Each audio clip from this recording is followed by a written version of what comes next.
তিন মেঘকন্যার গল্প পর্ব ২০।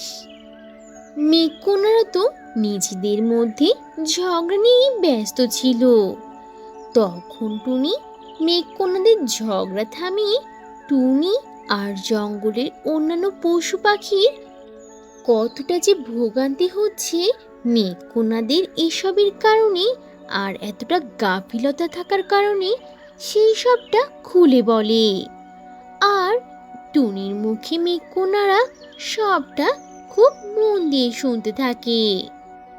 সব শেষে টুনি মেঘকন্যাদের উপর তখন অভিমান করেই বলে, আচ্ছা ঠিক আছে, আপনারা তবে কে বড় আর কে ছোট এটা নিয়েই ঝগড়া করেন, আর ওদিকে আমরা সবাই না হয় না খেতে পেরে আর পানির অভাবে মারা যাই।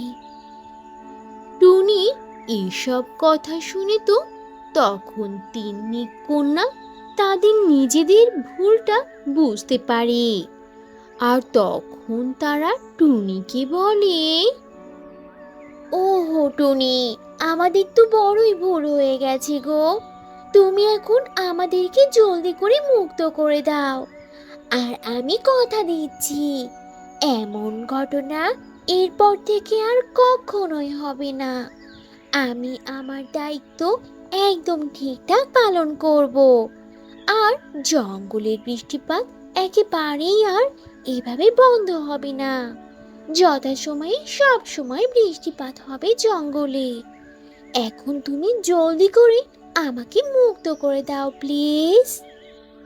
টুনি কি তবে এবার নীল মেঘ সহ মেঘকন্যাদেরকে বিশ্বাস করতে পারবে?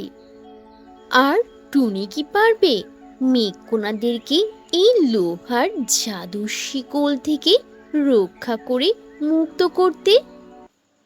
টুনি আর এই তিন ঝগড়াটে মেঘকন্যাদের গল্পের বাকি অংশ থাকছে পরের পর্বে।